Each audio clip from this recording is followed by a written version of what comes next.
Good morning, good afternoon, good evening, wherever in the world you are. This is just a quick update on what is happening regarding the SADC election report on Zimbabwe's elections.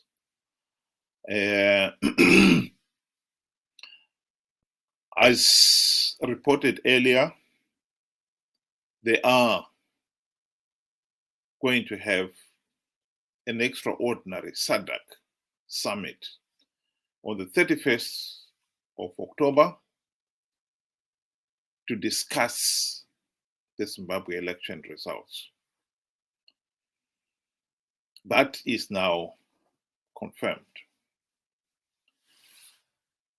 The latest at the moment is that the SADC Secretariat, based in Botswana, have received the response from CCC and ZEC to the damning SADC election observer mission report.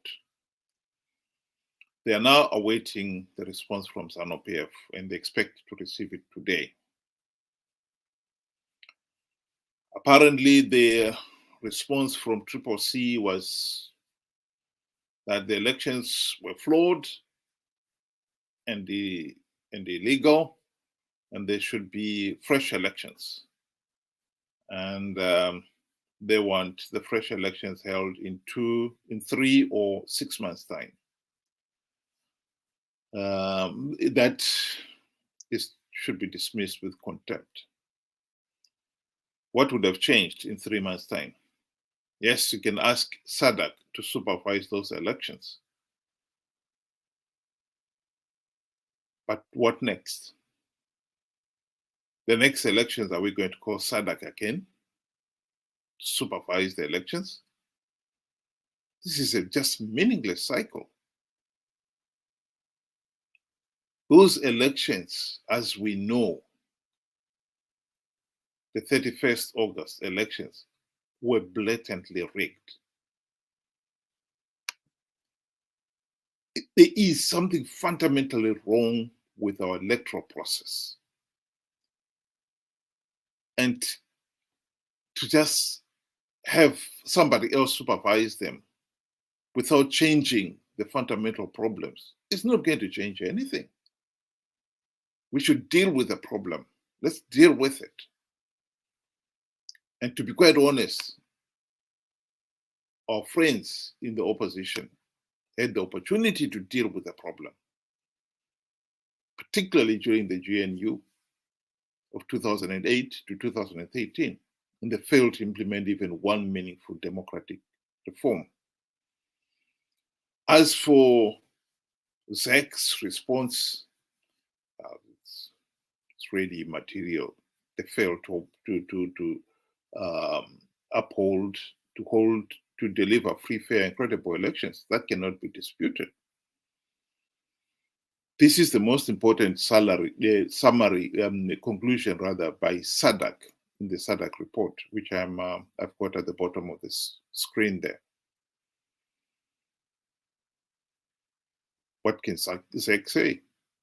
So put up his hands and say, yeah, we failed to deliver free, fair, and credible elections according to Zimbabwe's own constitution, electoral law, and the whole electoral process violated the SADC principle and guidelines on democratic elections. ZANU PF's response, well, we know that the regime and President Mnangagwa himself has been leading from the front, insisting that the elections were free, fair, and credible. And according to some reports in the social media, the regime is now involved with going around asking people to sign a petition to say the elections were free, fair, and credible. So I don't know whether they will be submitting it as part of their response. The whole box is full of petitions of people saying the elections were free, fair, and credible. but it should be dismissed with contempt. I view this whole exercise as nothing more than the criminal being asked to have their say before the sentence is pronounced. And we expect SADC to pronounce the sentence on the 31st of October.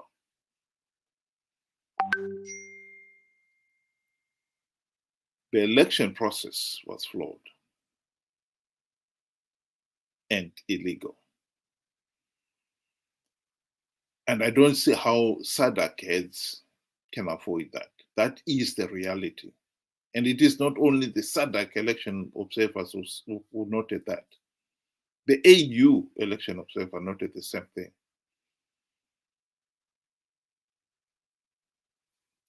To say nothing of the other European Union, Commonwealth, and so forth. And as far as I know, I haven't heard of anyone saying the elections were free, fair, and credible. So no doubt the Chinese had their election observers, but I think, as far as I know, they haven't dared to contradict the findings of SADC or the AU for fear of being pointed as hypocrites. So no one, as far as I know, has ever said these elections were free, fair, and credible, other than ZANU PF itself insisting that they were free, fair, and credible. So I expect SADC heads of state on the 31st of October to pronounce the judgment. And we expect the judgment to condemn the process as flawed and to get ZANU PF to accept that reality. As what will happen next, I think what should happen next is that SADC should help Zimbabwe form a transition arrangement, the JNU, National Transition Authority, call it what you like, whose primary task will be to implement the democratic reforms so that this case of rigged elections is never repeated again. I think that is the number one task that they must carry out. In my view, neither ZANU PF nor CCC should be involved in that transition arrangement, for the simple reason that they were involved in the last GNU and they failed to implement even one meaningful democratic reform. And to keep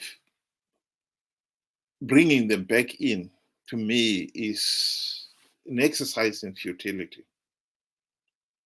Why do we need to do that?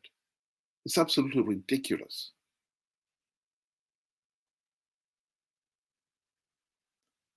It's going to take a lot of courage because, of course, ZANU PF, there's no intention of giving up power. I think somebody once said that ZANU PF would rather burn the whole country down than allow somebody else to rule it.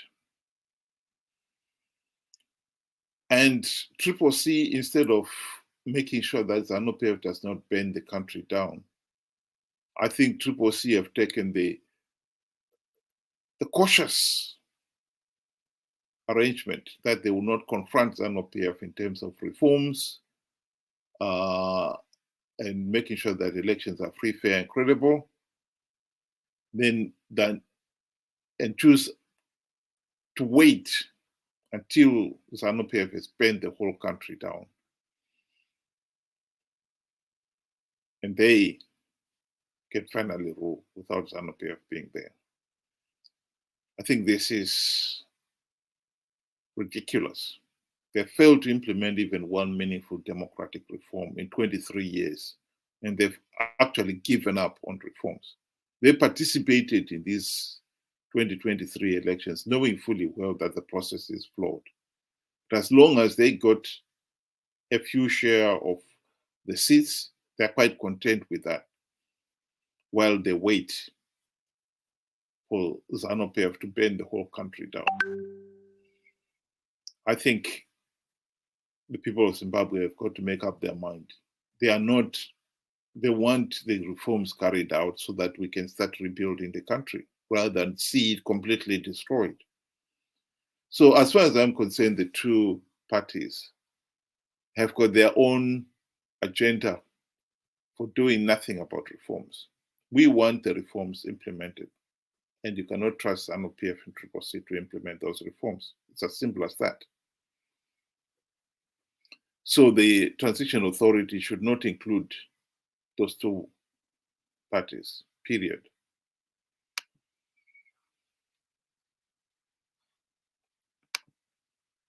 The other issue I wanted to bring, which is related to this issue, is this video that has been going the rounds.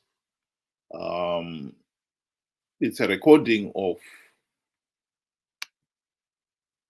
Mnangagwa speaking in Victoria Falls last week. Listen to this. You had frightened me that I am meeting CEOs, meaning people who have succeeded in life and are at the top. Okay. But of course, without election.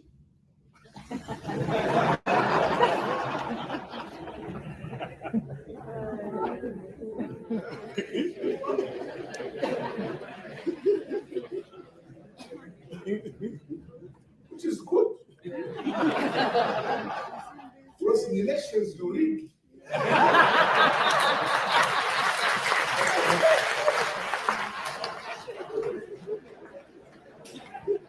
I doubt whether there's any rigging in the CEOs. I think it's unmade. So I am talking to people who have to talk by merit.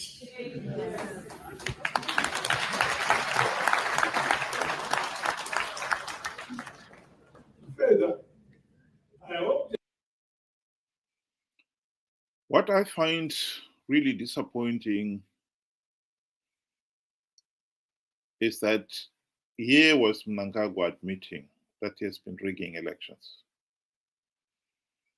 And these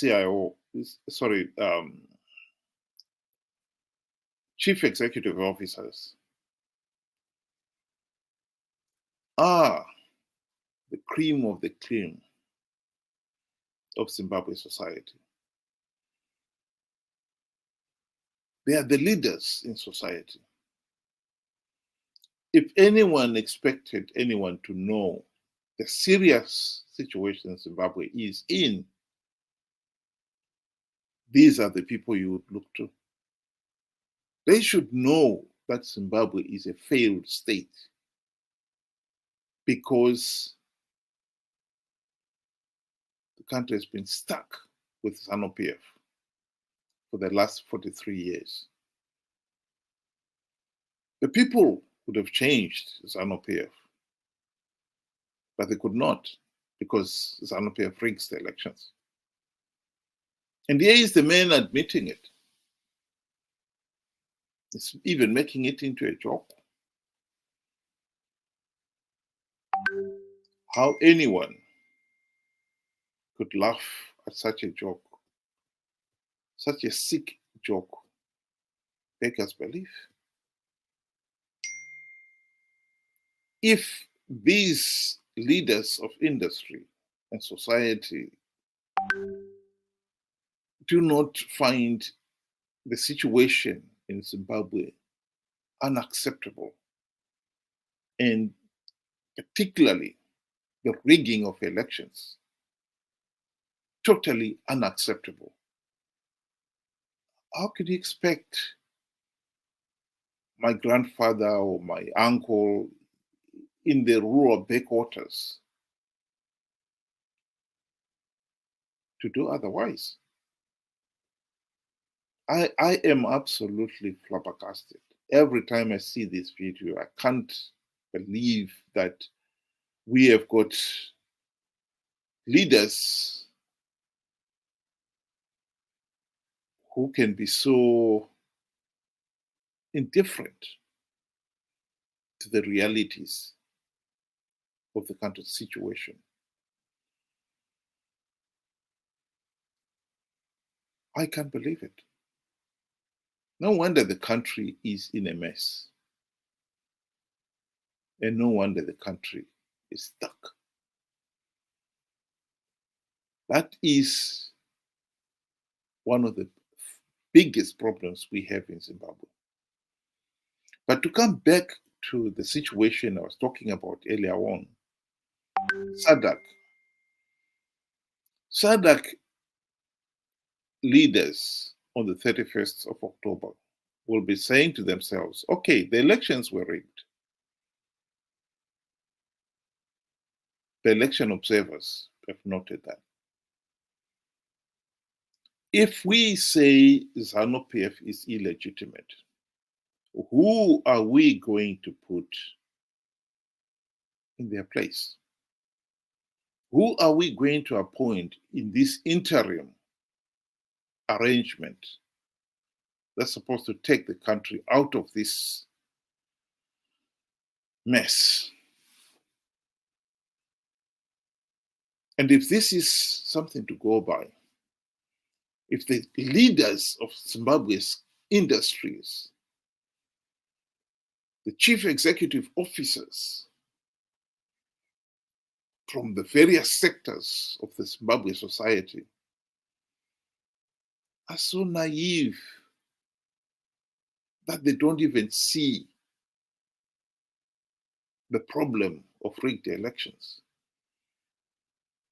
Even now, 43 years after independence, in this day and age,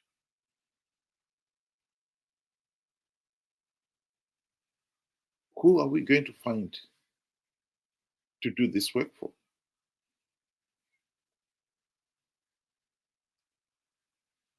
I think most SADC countries would be loath to find themselves in a situation where they declare the elections, yes, they were not free, fair, and credible. They confront ZANU PF and deny them legitimacy. Only 3 months later to have the whole thing reenacted again, if we follow CCC's proposal that fresh elections should be held in 3 months' time. Even with SADC's supervision. Let's face it, are we bringing in SADC to do ZEC work? Are we expecting SADC to clean up a voters' roll in 3 months? Even if they manage to clean it up for 3 months. The police will still disrupt the opposition from holding their rallies. The ZANU PF operatives in the rural areas particularly will still be visiting the electorate by night to intimidate them. Are we going to get SADC to send in police officers to arrest those operatives?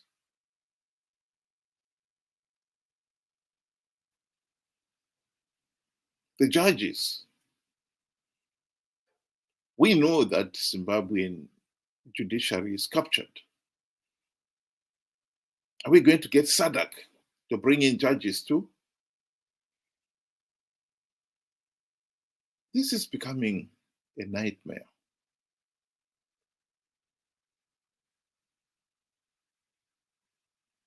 Among these CEOs who were cheering and applauding Mnangagwa when he admitted that he rigged the elections are judges. Some of them would have been heavily involved in this last election themselves.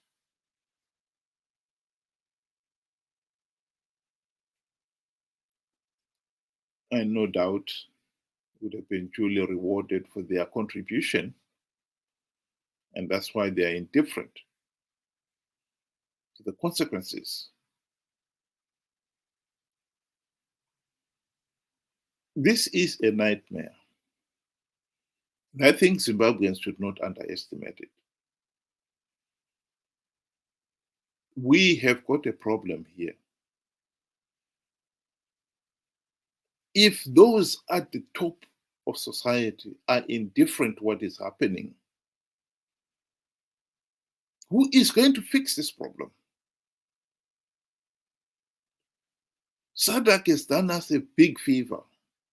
SADC election observer teams have done us a big favor in picking up that this election process is flawed. SADC heads of state would probably do us a big favor in saying, okay, let's have a new transition authority to implement the democratic reforms so that we get out of this mess.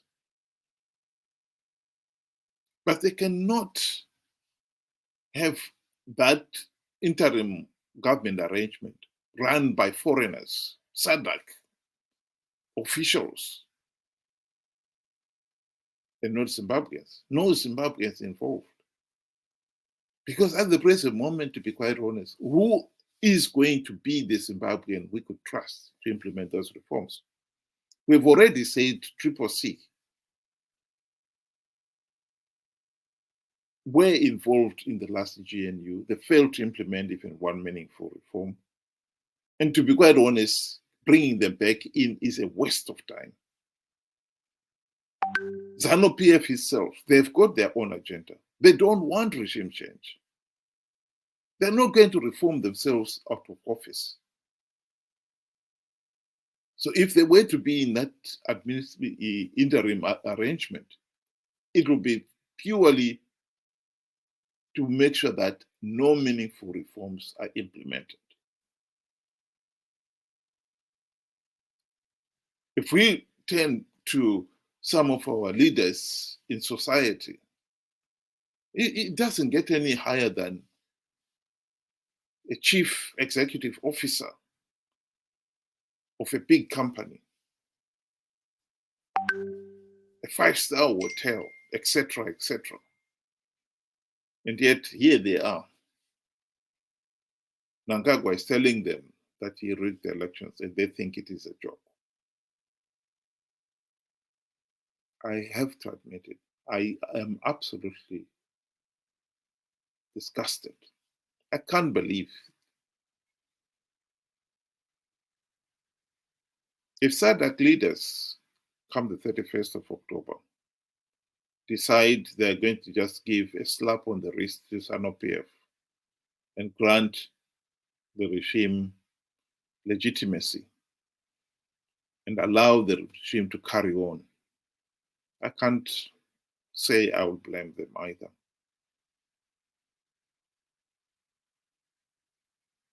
Given what I'm witnessing here, I think Zimbabwe is not ready for a healthy and functioning democracy.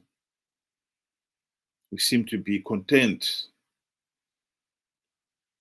sinking slowly.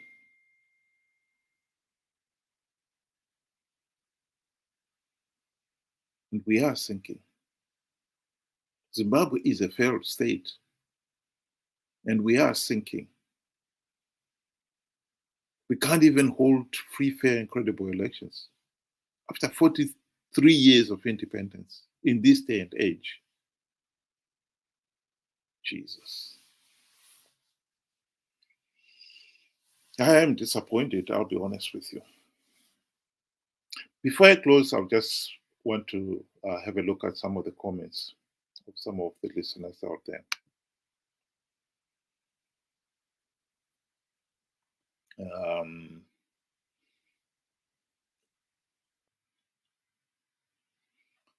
I've got Charlie who is saying hi. Thank you very much. Hi to you, sir.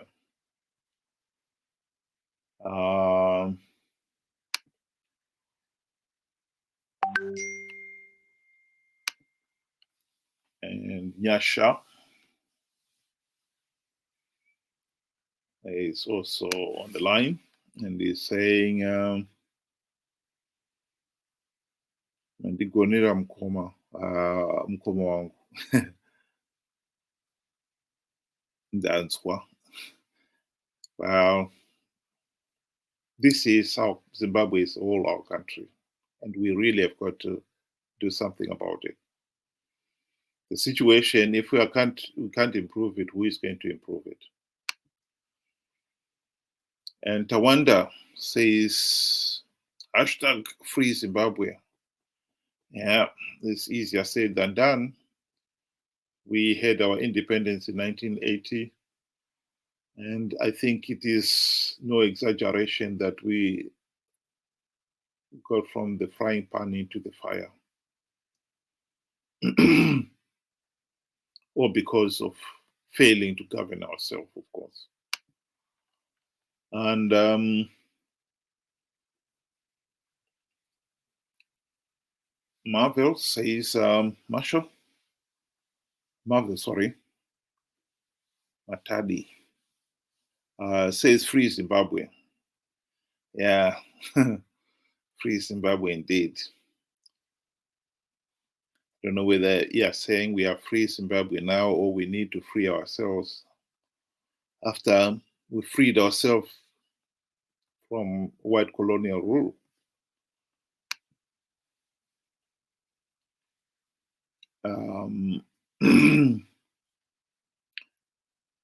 And I got a comment here, Zimbabwe is not ruled by elections. And as long as sanctions are running against economic growth, ZANU PF will remain in force, supported by Jaminu Kambuyane and Sekuruka Govi, etc., etc. I think this is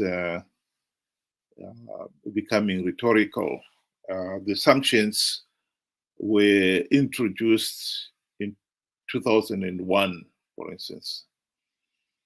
And ZANU PF has been rigging elections since 1980. So to blame, to justify rigging elections on the basis that there are sanctions is, to me, just a feeble excuse. And in any case, even if there are sanctions, what has got my aunt and uncle in the rural areas who are being frog-marched to attend ZANU PF rallies and to vote for ZANU PF, what have they got to do with sanctions? We can't keep on blaming others. I think it is becoming a habit in Zimbabwe. ZANU PF blaming sanctions and Triple C blaming ZANU PF. It's becoming a circus. You know, both parties would never acknowledge doing anything wrong. Yet in some cases you find with most of these problems is their own making. The economy is in shambles not because of sanctions, but because of gross mismanagement and corruption. And we have not been able to replace the corrupt and incompetent regime because ZANU PF rigs elections. That is a historic fact. And SADC have just revealed that ZANU PF has been rigging elections. Are you going to blame the rigging on sanctions as well? Let's have a look at another comment. Christopher says, yeah, that's a full evidence to SADC on that video clip on ED's speech.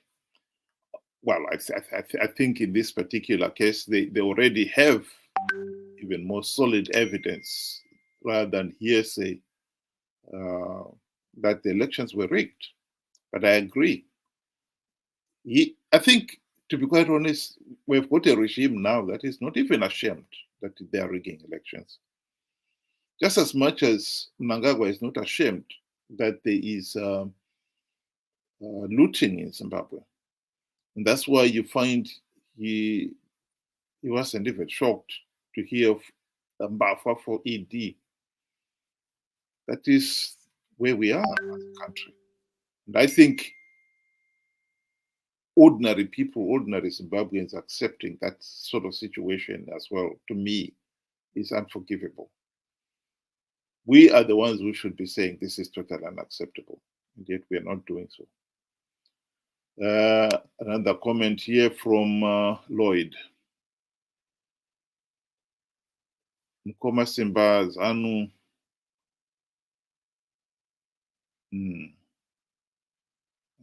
I can't read that, it's so small. I'm not sure what you wanted to say there. Yeah, but this is Wilbert actually, Mokori. This is not Simba, although it is being beamed on Zimai as well.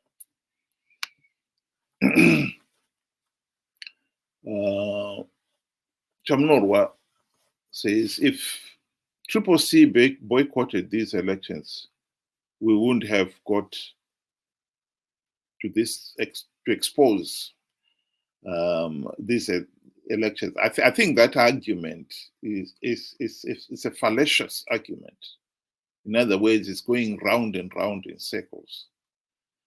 The issue of CCC, they were elected, and Zimbabweans have risked life and limb all these last 23 years. The primary purpose of MDC was to implement the democratic changes to stop ZANU PF rigging the elections. They had the golden opportunity to do so during the GNU.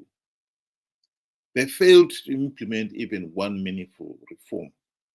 Are we saying then that they did us a favor because that allowed ZANU PF to continue rigging the elections so that ZEC and SADC had something to uncover now?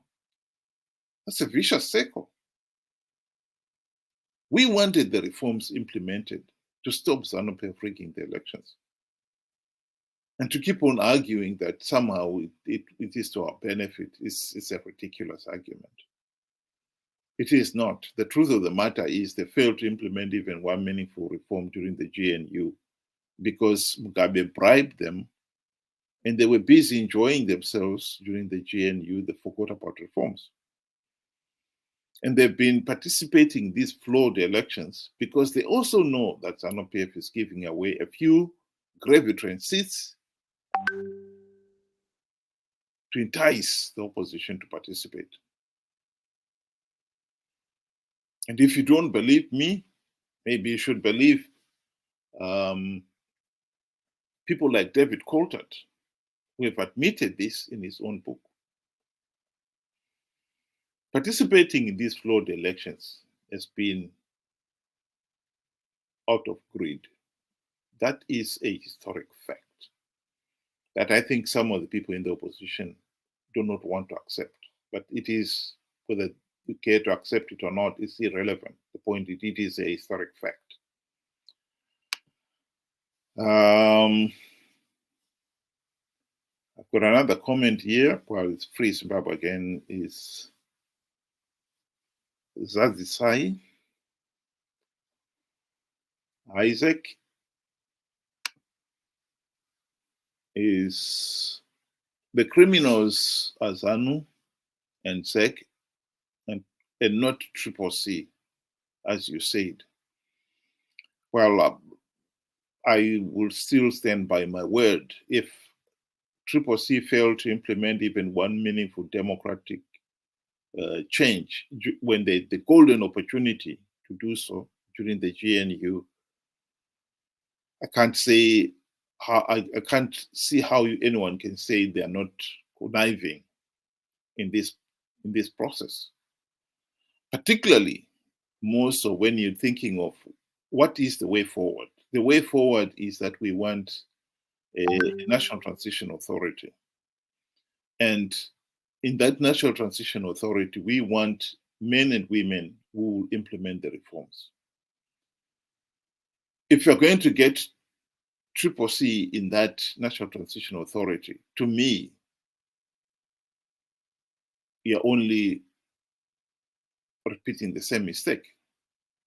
Because if they failed to implement reforms before, what makes you think they'll do so now? Failure to accept that CCC sold out during the GNU is one of the biggest problems that we have as a country. Because it clearly shows that we have learned nothing from the past. And therefore, then if you have not learned anything from the past, they're likely to repeat the same mistake. That is the argument.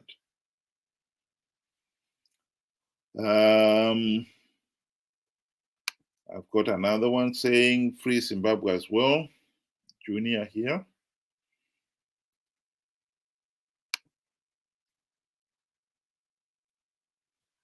And Love More saying hashtag free Zimbabwe, our last hope is SADC. I totally agree with you.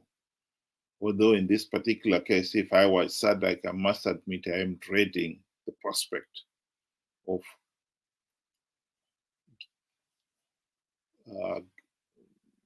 refusing to grant ZANU PF legitimacy, because I know then you've thrown yourself a gauntlet, a challenge, a serious challenge on who the heck are you going to work with in Zimbabwe. Because at the present moment, to be quite honest, I'm at a total loss as who the country can put forward as people who can implement these reforms. Another comment there, Lucky saying free Zimbabwe.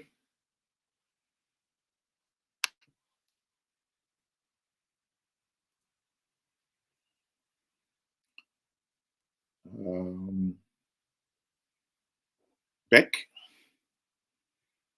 I'm with you there, Wilbert. I was severely disappointed when I heard people laughing when a notorious electoral fraudulent thief was boasting about having rigged the elections. What is wrong? I totally agree with that. I couldn't believe it myself. I think it really speaks volumes of Zimbabwean society itself. If these are the creme de la creme of society, and they're so shallow, thick, and slow, they don't realize the serious problem we are in ZANU PF has caused after all these years of rigged elections. You know, you really have got to say to yourself, so who is going to solve this problem then? Yeah. According to Mnangagwa himself, these are the individuals who got in at the top by merit. Well, I can't say they've got anything that will justify me believe they've got any merit in terms of political intellect. It really is disappointing, Beck. I totally agree with that.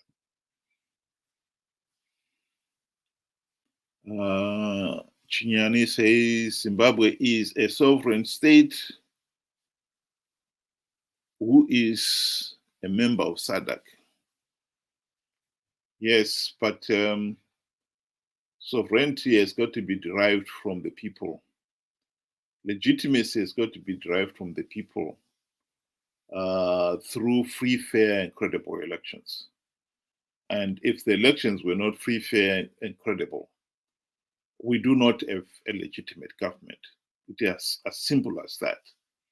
And SADC are stepping in to sort this out because we have failed to sort it out ourselves. And I think now that SADC is heavily involved, we should appreciate their help and cooperate. And one of the ways we can cooperate is to make sure that we support SADC stand on denying ZANU PF legitimacy, and also stand with SADC in demanding that ZANU PF cannot be part of the solution because they are the problem. The same applies to CCC. They are the problem, and therefore then they cannot be the solution. And I think that message, we should be the ones saying it and not have to wait for SADC to say it for us. If SADC was to appoint ZANU PF and CCC, we should be the ones to say, no, we can't have the repeat of the same problem.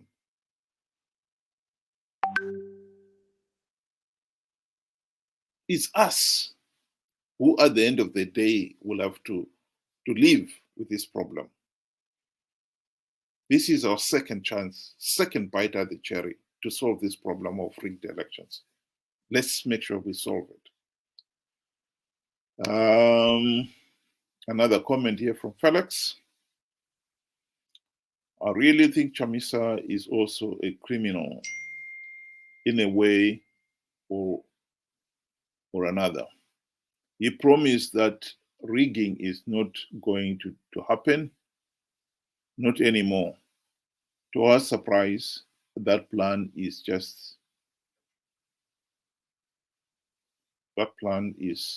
to just keep quiet. If no plan to give people signal, then we know what to do now.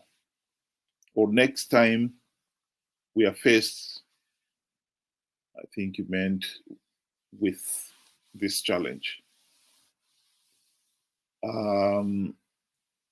Well, I agree on the issue of Chamisa promised that the elections, he had plugged all the vote rigging loopholes. I think that was just hot air. And I think the real shame is that many Zimbabweans out there were naive enough to believe it. And I think this is one of the fundamental problems we've had in our society. We've had a very naive and gullible electorate. And that is not going to augur well with building a healthy and functioning democracy. And it is also equally tragic, in fact, that even after the elections, after when it was clear that Chamisa had lied about I've plugged all the holes, many Zimbabweans out there still have not taken him to task on that point.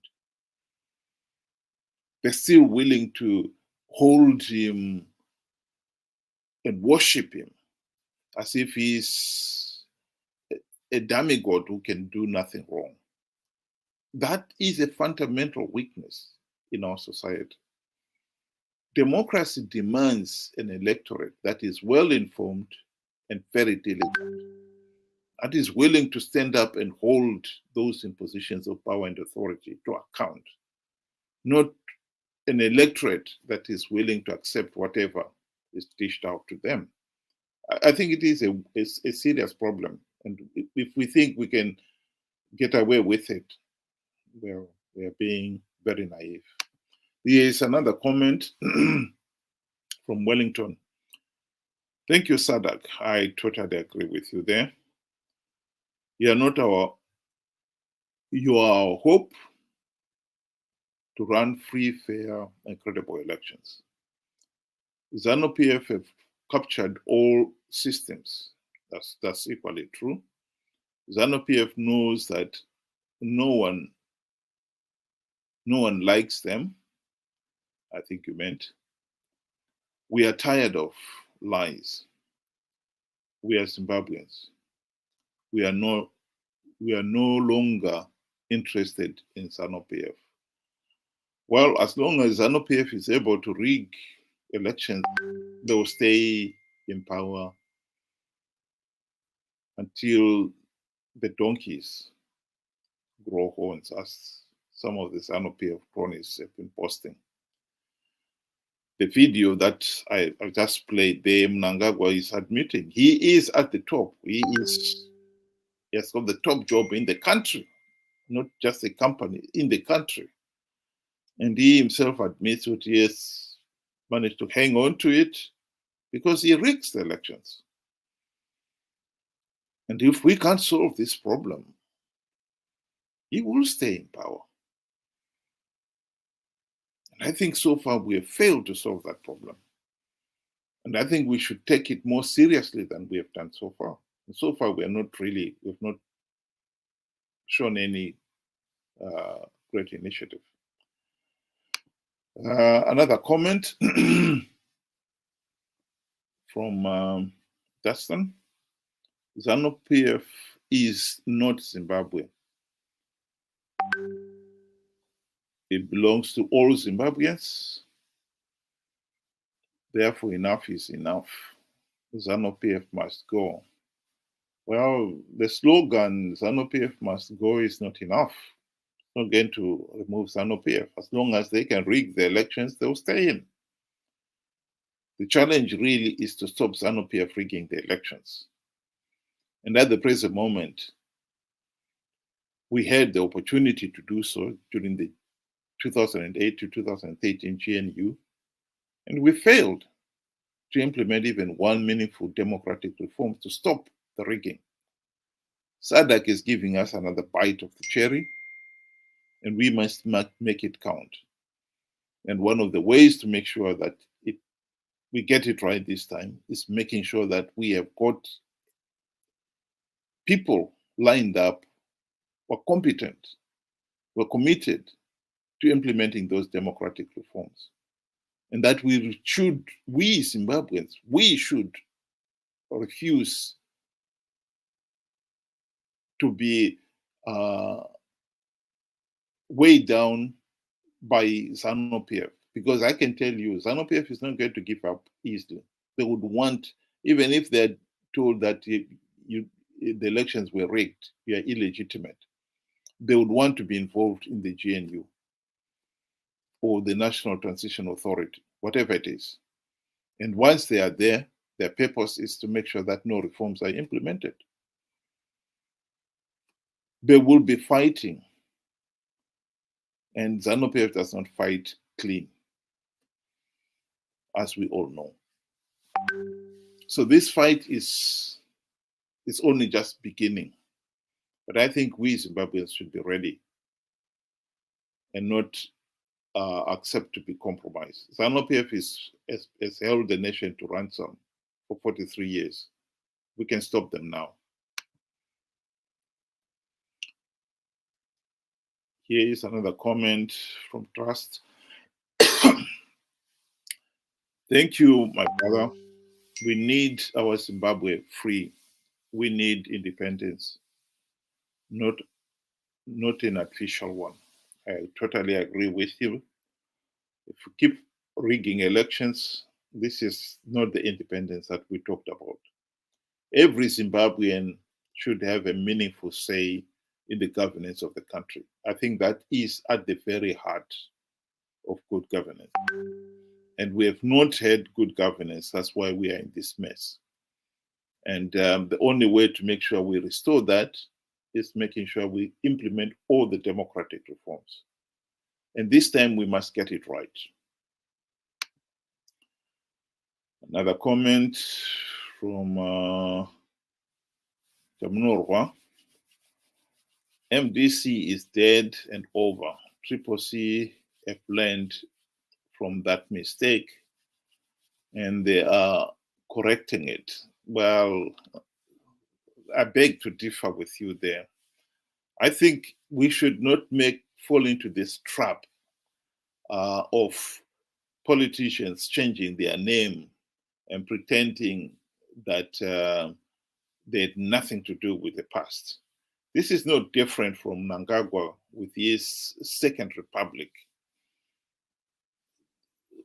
It's totally meaningless. Mnangagwa was one of the key people during Mugabe's 37 years.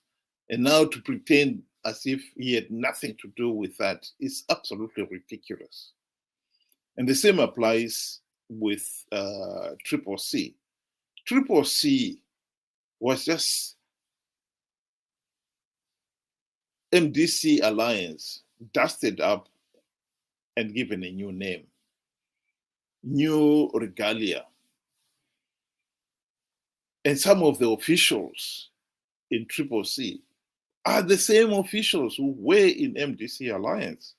And so to keep on pretending as if CCC is a completely new baby, nothing to do with the past, is, to say the least, naive. But what is more telling is that MDC, as I've pointed out, failed to implement the democratic reforms during the GNU. They participated in 2013 out of greed. They participated as MDC Alliance in 2018 out of greed. They participated in these elections out of greed. And even when SADC had said those elections were flawed, they still accepted their gravy train seats. So to keep on saying they've changed, what has changed there? They are doing exactly the same thing that they were doing before.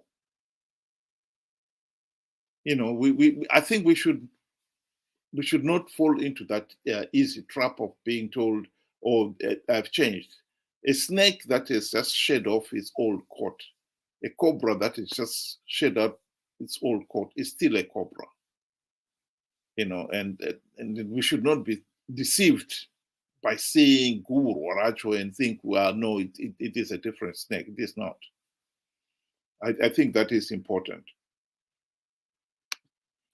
Chirandu Gono says, we can't live in the past. Blaming MDC today when we have CCC doesn't take us anywhere. It's not blaming CCC, it's stating facts. They participated in these 2023 elections, knowing fully well that there was not even a verified voters roll, something that SADC election observers have picked up. What is the excuse for that? No one is blaming them. We're just pointing out the facts. They should account for it. Earlier on, one of the earlier comments there was talking of Chamisa making promises, and indeed he did. He said he had plugged all the vote rigging loopholes, and yet now we find we've got the voters roll that has got so many flaws in it. It's unbelievable. We need to deal with facts as they stand. Problem with our culture is that we always seem to think once you have decided you support party A, you want to elevate them to the position where they cannot do nothing wrong, which is, I think, a very unfortunate position, because you need to have an open mind. Even if you are an active member, if anything at all, in fact, if you are an active member of a party, you should hold the party to account, because that is the quickest way of making sure the party becomes competent and efficient. And somehow sweeping their problems under the carpet doesn't help anybody. It's a vicious circle. Another comment here from Guru. He says, citizens no longer want ZANU PF and all over the world. I think most people would agree that if elections were free, fair, and credible, ZANU PF would have been removed from office a long, long time ago. The fact that ZANU PF has been rigging these elections is the serious number one problem. And therefore, then for the opposition, the serious and number one problem that they should have sorted out is stopping ZANU PF rigging the elections. And this is where you have got to hold the opposition to account. Why have they failed to implement even one meaningful reform to stop ZANU PF rigging the elections?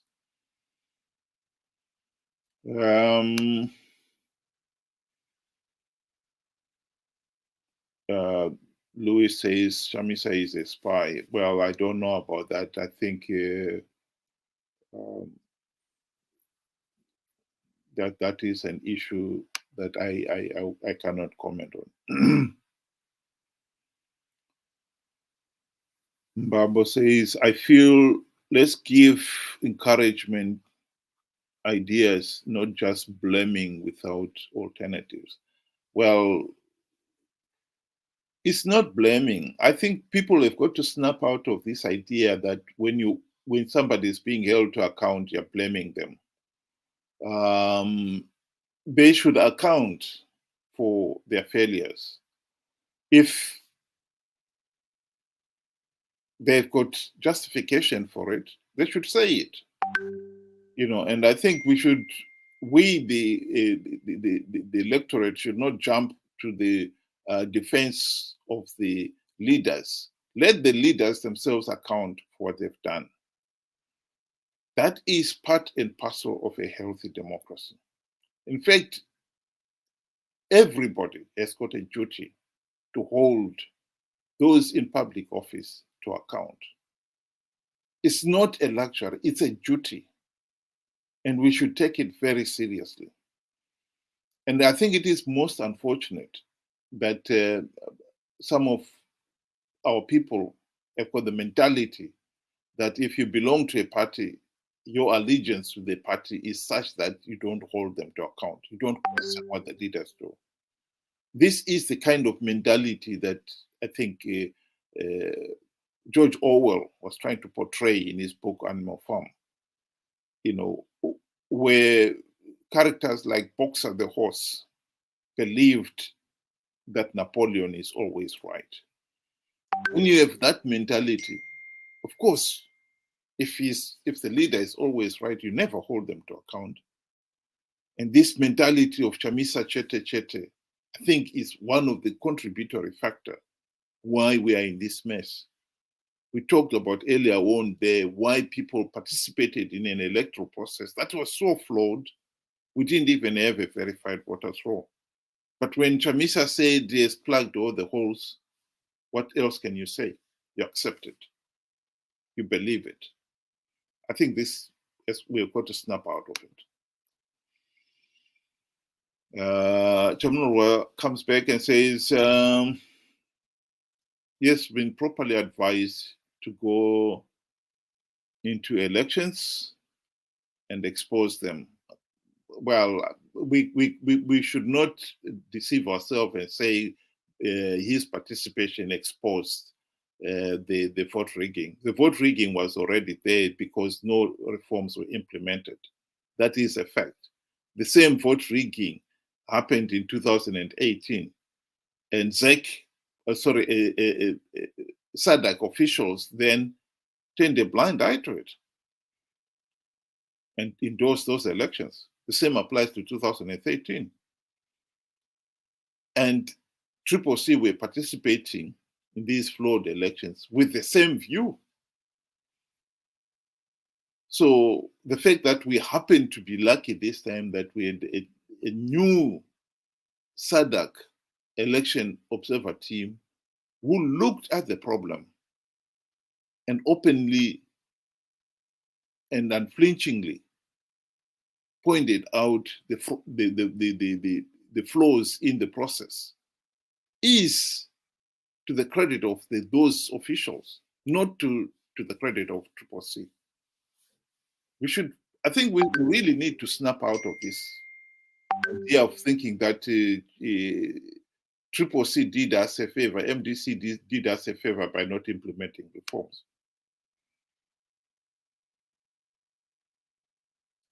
SADC is in it. Well, SADC at the present moment is our only hope, and I think we owe them a big thank you. Lamek says, why people are blaming Chamisa, yet everyone knows how ZANU is. Those are the people who are giving ZANU PF power. Well, I think nobody is blaming Chamisa that ZANU PF rigged elections. But people are saying Chamisa and his friends are accountable for failing to implement reforms to stop ZANU PF rigging the elections. That is a different argument. And I think you need to accept that the opposition have got for the last 23 years have had many opportunities to implement reforms to stop ZANU PF rigging the elections. And we have got to deal with those failures. And we can't pretend that they didn't happen. They happened, and I think it is important that we acknowledge that. And I think it goes back to the same argument I was saying here, that we seem to believe that holding public office, those who hold public office to account, only applies to the officials in the other party, not my party. No, it applies to officials in your party as much as to the other party. The opposition have a role to play in any democratic society. In this particular case, the number one task that the opposition was given since 1999, when they were launched, was to implement the democratic reforms, the democratic changes as implied in the party name, Movement for Democratic Change.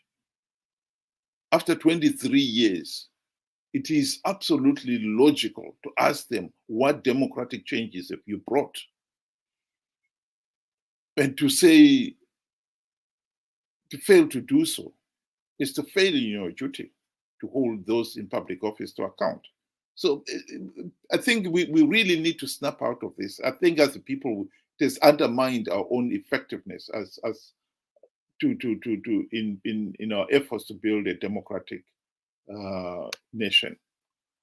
I've got comments here from Tina.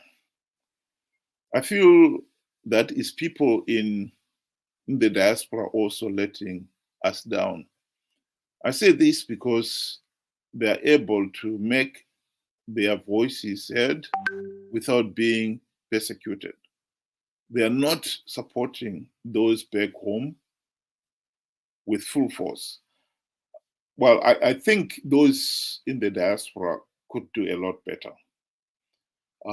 Personally, I think also, particularly in holding the opposition to account, the kind of blind loyalty that I've seen from some of the people in the diaspora is disappointing, to say the least. These are the people who should be better informed and who should be able to, even if you don't say it publicly, but at least say it privately, that the opposition has been ineffective. And yet some of them are the ones cheering from the front. It's not doing the country any favors at all. Particularly when you think that those in the diaspora, because you're exposed to some of the information, you know what a free, fair, and credible election should be like. You'll be the ones who'll be telling the people back home where the opposition is doing the wrong thing. Instead, they're the ones who are busy sweeping all these problems under the carpet and misleading people. It's most unfortunate. But having said that, I would also want to emphasize that I salute a lot of people in the diaspora. I think for most of them, they could have easily decided, I'm in the diaspora, I'm out of the madhouse, and I've got nothing to do with it. And I salute those who have taken a very active interest in what is happening in Zimbabwe. Some of them, they may not be active politically, but they have also helped in financing and helping financially the people back in Zimbabwe. There is no denying that the diaspora dollar has kept Zimbabwe afloat, or at least helped save a lot of lives in Zimbabwe. So I salute that. And also would strongly encourage those in the diaspora to still remain politically active. Some of them, yes, they've been discouraged by some of the overzealous opposition supporters in particular, who think that anyone who has left the country has betrayed the country, and what is more, that they don't know anything. I think that is a very narrow view, to say the least, because no one out there has got monopoly to knowledge, and no one out there has got the monopoly to solutions to Zimbabwe's problems. And I think that is a message that should be sent out. If you have remained active, you are in the diaspora, you have remained active, that clearly shows that you care about that country. Some of those people in the diaspora may not be thinking of ever going back to Zimbabwe, but still they care that the country should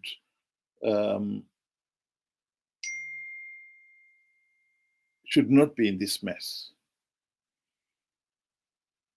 that the country can recover. That is to be encouraged. And so I would strongly recommend that people remain active.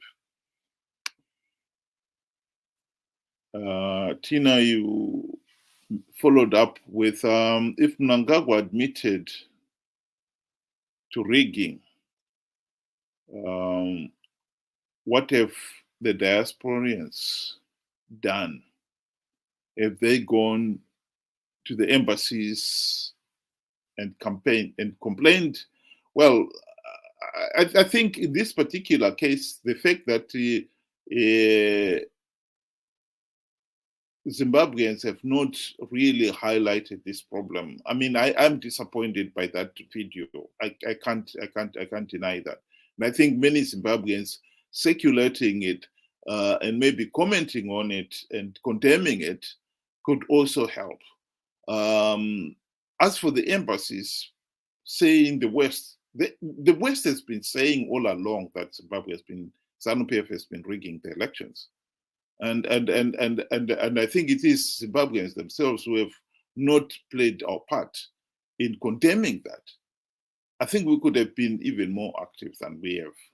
But at the present moment, personally, I think we should focus on what SADC is doing and support it in all possible ways we can, in the social media and on the public forums and so forth.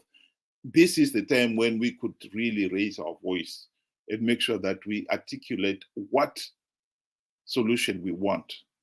I think it's not good enough to wait until we hear what SADC has decided. We should also be articulating what solution we want to see happen in Zimbabwe. What is the way forward? And I think that is one role that people in the diaspora could play. Got another long comment here from Manuel. ZANU PF and CCC are all the same. Well, I totally agree with you there. I think they are partners in this mess that we are in. They definitely were both in the GNU. They both failed to implement even one meaningful reform, and to think that they can still play a meaningful role the way forward is ridiculous. SADC is giving us a second bite of the cherry, and I honestly think we should make the most of it. Sorry, I've got to try to rush and get to as many comments as possible. Vincent says, Felix Chuona, okay. Okay, I think he's replying to somebody else. Saka.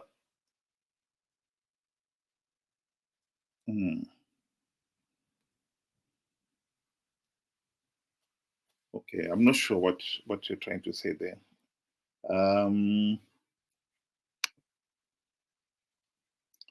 Sorry, my computer, also my screen is really tiny. I should maybe work on how to expand this so I can see it much better. There is another comment from Mawayo. They not participated. What was going to happen? Well, if you're going to go to that one, you've got to go back to 2000 and to the GNU. If they had implemented the reforms, what would have happened? Of course, we would have had free, fair, and credible elections. You know, so to say they did not implement the reforms so that they could allow SADC to see the same vote rigging, it's a ridiculous argument. I honestly think it's a vicious cycle. So are we saying here, for instance, that now SADC has given us another chance of another GNU, CCC should not implement reforms again, so that next time SADC election observers have got something to report on? So this cycle will never stop. We're not supposed to be in the business of rigged elections and complaining to SADC. The purpose of the opposition when they were voted in 1999, when they were launched, was to implement the democratic changes necessary to stop ZANU PF rigging the elections. They were riding on a wave of public support and demand for democratic change. They called themselves a movement for democratic change, to take advantage of that. And now, 23 years later, you have got to ask them, what democratic changes have you delivered? And to find that they've not delivered even one, it's ridiculous. I think that point is something that I think most people fail to understand and grasp, and I think they should look at it again. Bambo, you come back again and said, you have pointed out the failures day in and day out. Let's talk something progressive in view of the situation at hand. Well, that is, I believe that is progressive, because in this particular case, if we're not going to repeat the same mistake, we have got to accept those failures. And I think many people out there have not accepted those failures. And I think some of the people who acknowledge that they were failures, they are very quick because they want to sweep them under the carpet. If CCC, for instance, have accepted their failures, why then are they the ones submitting in their solution, as their solution way forward, that we should have re-elections in 3 or 6 months' time? What would have happened in 3 months or 6 months' time? Nothing. They fail to appreciate that we are in this mess because we failed to implement reforms. And now they want us to go into fresh elections without any reforms. So that point you're making, that you know, we want something progressive. This is what I'm saying to you. These people have not learned anything. And if you think that is making progress, that is not making progress. That's just kicking the can down the road. After 43 years of rigged elections, we must solve this problem. That is my argument.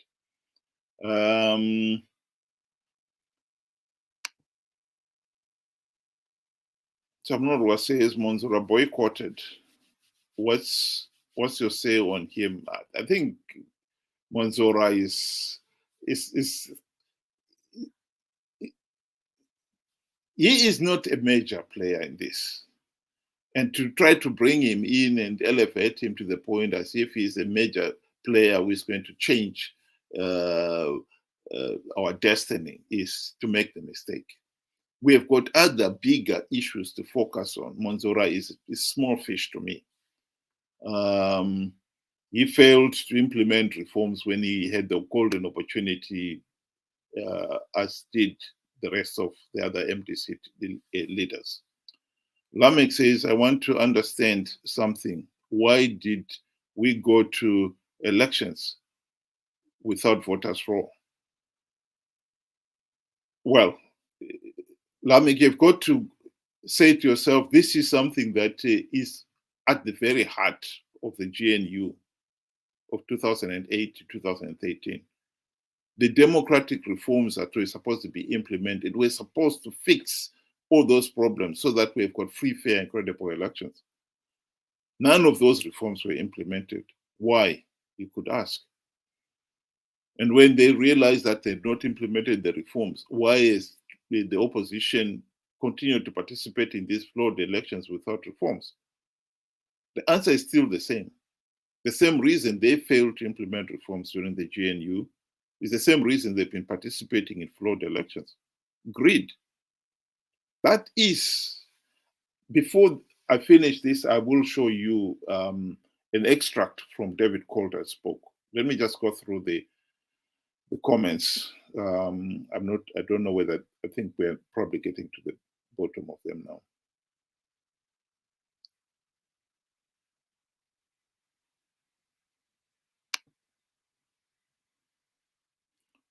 Got Lamek there. Remember to take out ZANU PF out of power. It is not one day, Chamisa is on the right way. I don't know about that one. After 23 years, the opposition has failed to implement even one meaningful reform. We can't keep on pretending that he is on the right track. Isaac says,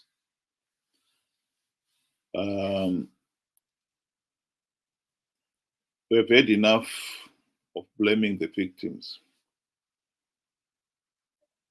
I don't know which victims they're talking about. It's Zimbabweans who are the victims here. And all that is needed is to hold ZANU PF to account for the breach of the constitution and abuse of the power. Well, the opposition were in the GNU and they had the opportunity to implement reforms. And to say they failed to do so, calling that blaming them, misses the point completely. That is holding them to account. And particularly when they keep repeating the same mistake. We have got to snap out of this mentality of thinking that the only people who can be held to account are the parties from the leaders from another party, not my party. Everyone who holds public office is democratically accountable to the public. That is at the basis of a healthy and functioning democracy. And sweeping mistakes by your own party under the carpet is not helping the country at all. And it definitely is not making our democratic processes healthier. I think we've had a look at this one. Let's have a look at this one.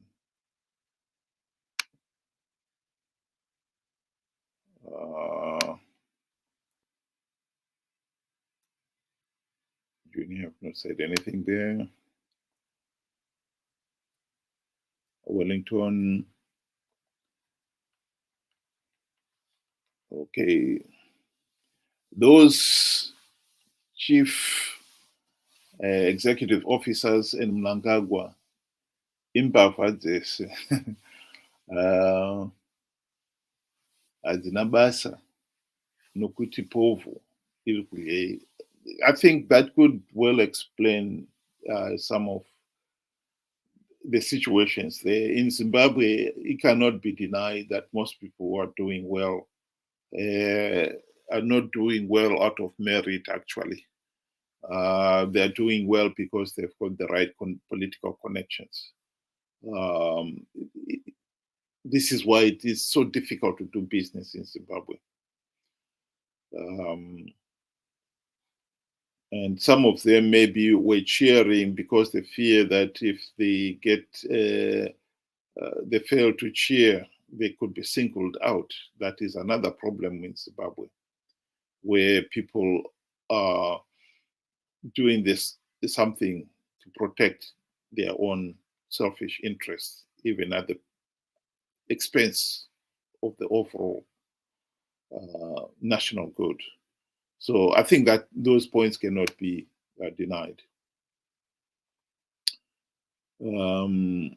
Gabriel says, presidential stance.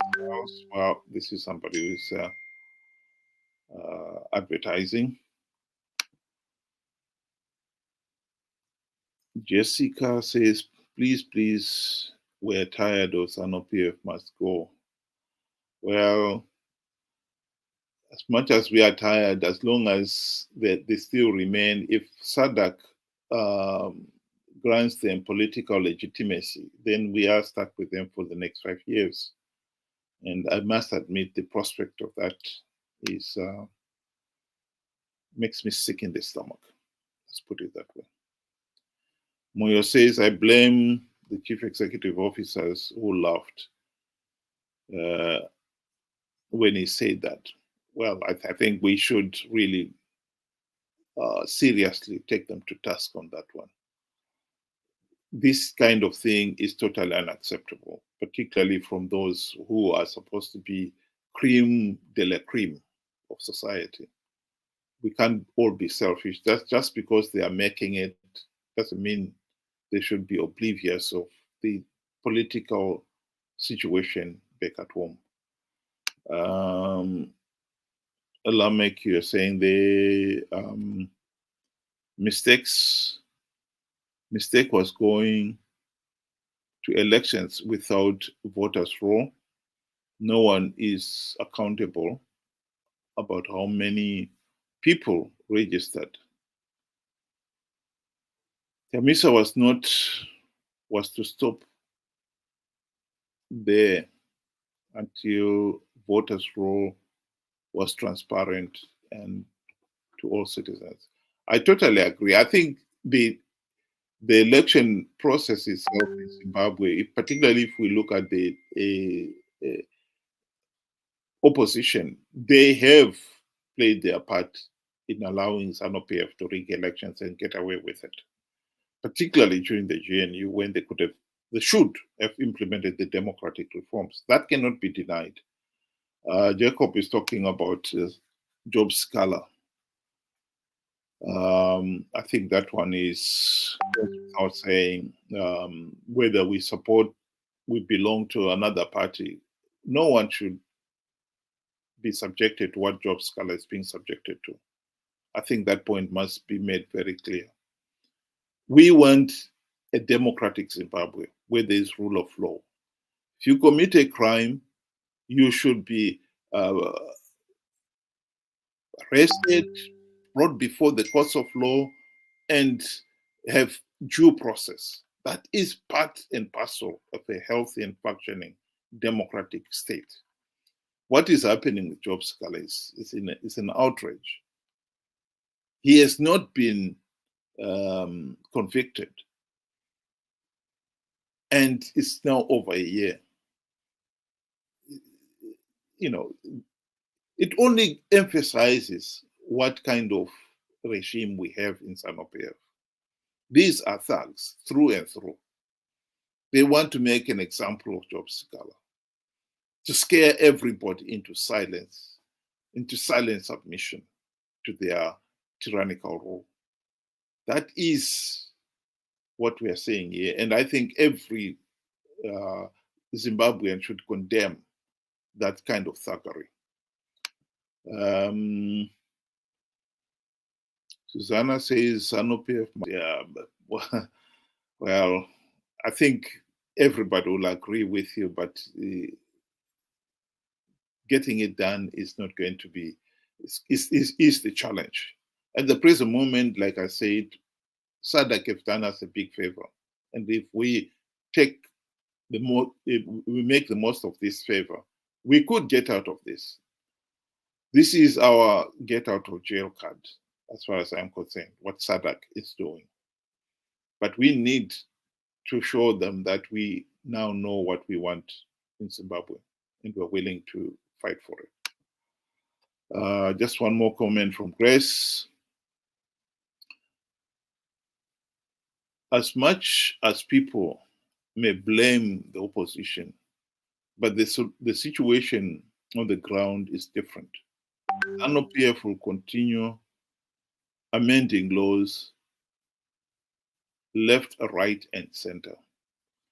Well, if you participate in a flawed process and give ZANU PF legitimacy, then the consequences are, as a legitimate government, they will continue to rule tyrannically.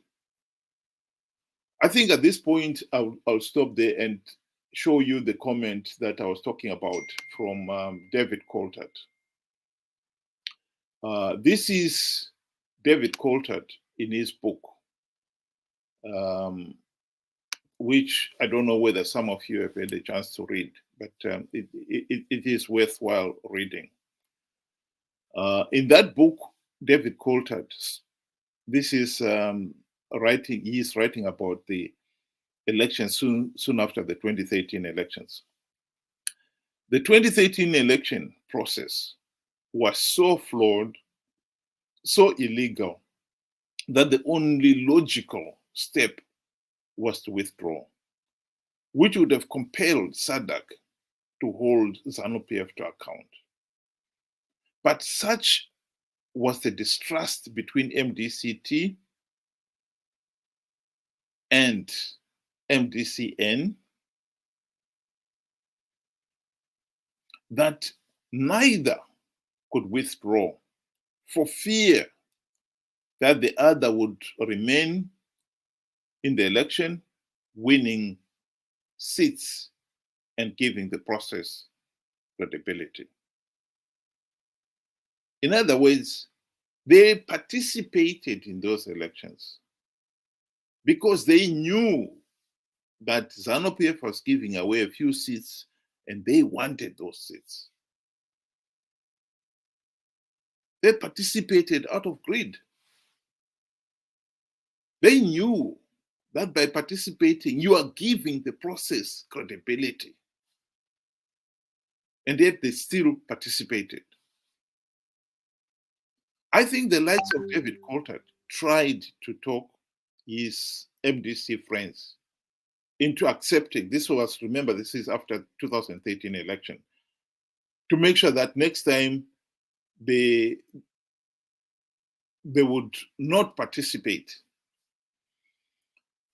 And in fact, the full quotation of that one is that they participated because they failed to come up with a coalition. That was 2013. 2018, they had come up with a coalition, the MDC Alliance. But even then, there was no talk of boycotting the elections because they were also still after the few gravy train seats that they knew ZANU PF was offering. David Coulthard was not the only one, by the way, who acknowledged the sheer futility of participating in these elections. Tendai Biti said the same thing.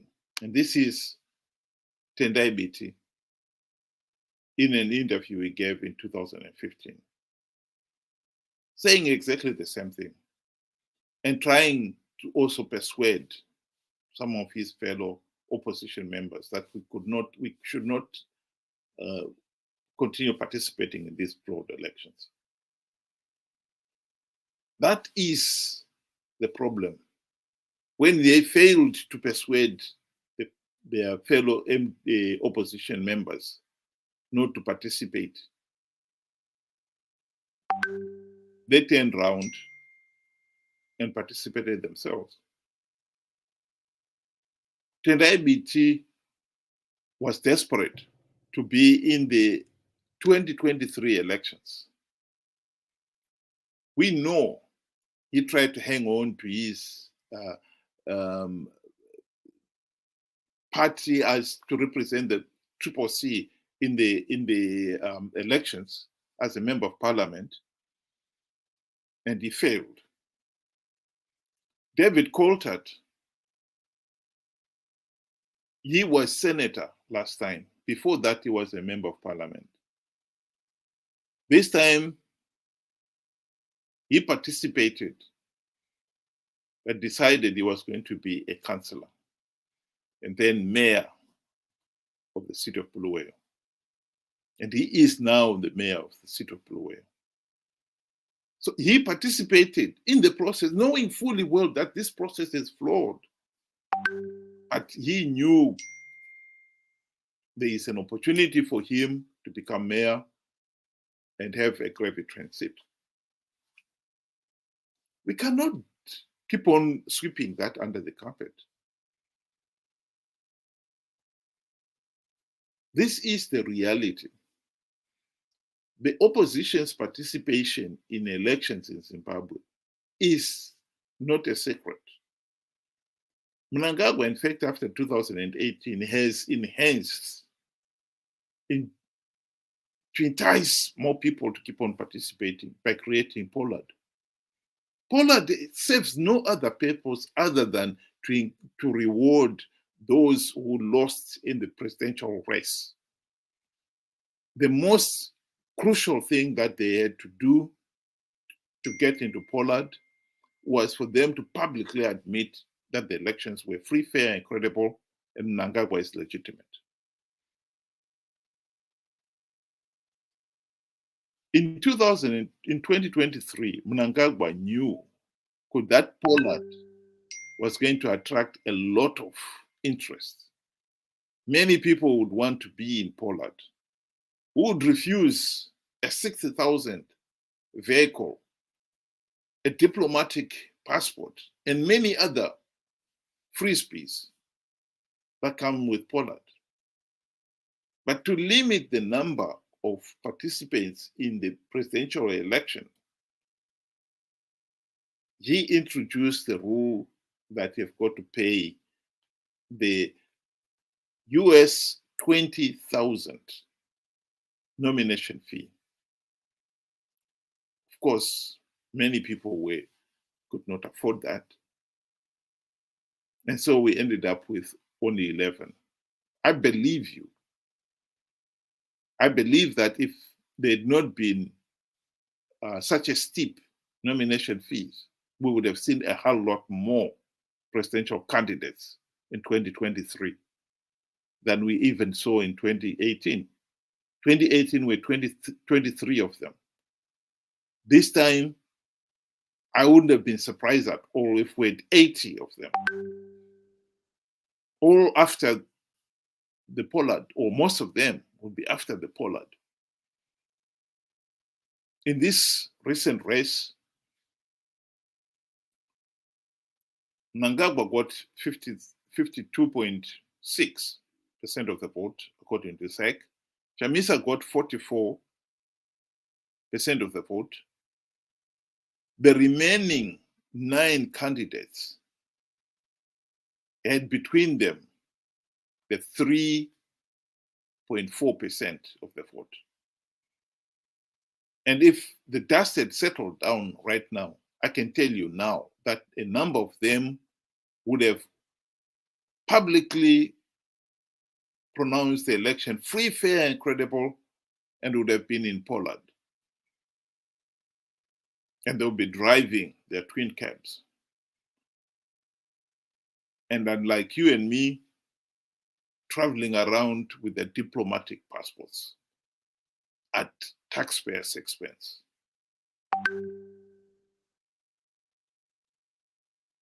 Yes, Chamisa and his friends would have been content with the gravy train seats that they get by winning in parliamentary seats and council elections. We should never underestimate, or rather deny the fact that corruption and mismanagement and incompetence were the root causes why the opposition failed to implement even one meaningful reform. That is a fact. I would like to close by going back to the topic of discussion today. And it is that SADC Secretariat in Botswana have received ZEC and ZEC's response to the damning SADC Election Observer Mission report on Zimbabwe's 23rd August election. ZANU PF is expected to submit their, their response by the end of the day today. I view this as nothing more than criminals who, after the court proceedings are all completed, are being given the chance to have their say before the judge pronounces sentencing. That is how I view it. These three bodies connived in failing the people of Zimbabwe to deliver free, fair, and credible elections. And I hope SADC leaders will tell these three in no uncertain terms that election was flawed and illegal, and therefore then failed to produce a legitimate government. And therefore then the ZANU PF and ZEC members of parliament, senators, etc., they are all illegitimate. And Zimbabwe has got to now come up with a way forward. How are we going to get out of this situation? We need an interim arrangement whose primary purpose will be to implement the democratic reforms to make sure that Zimbabwe will finally have free, fair, and credible elections that will produce legitimate governments. That will be their number one task. So they've got to implement the reforms and then hold free, fair, and credible elections. I would argue that neither ZANU PF, nor ZEC, nor ZEC officials as they are presently constituted should in any way be involved in the National Transition Authority, because they will only be there to disrupt the work of that body. We need to implement these reforms. Zimbabwe cannot afford to have another rigged election. That is my main message to you. And I think the next 2 weeks will be dramatic in the sense that we as Zimbabweans, we need to articulate what we want to see happen. We should not wait for SADC heads of state, the judges, to pronounce their judgment. We should also be saying what is it we want. That is even more important in terms of showing that we support SADC, what they've done, we appreciate what they have done, and we also appreciate SADC's efforts, because I think SADC, it is in their interest also to make sure that Zimbabwe gets out of this mess.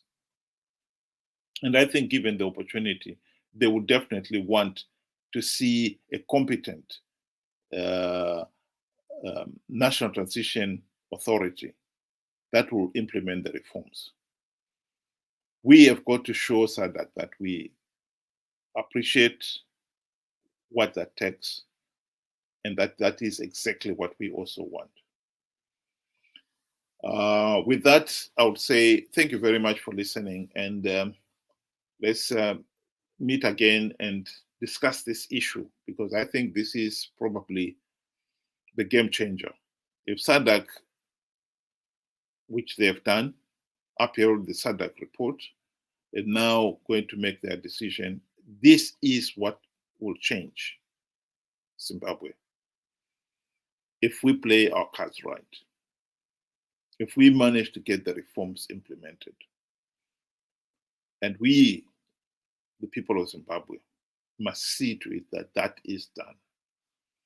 With that, I really would have to say thank you very much again for listening and for your patience, and have a good day.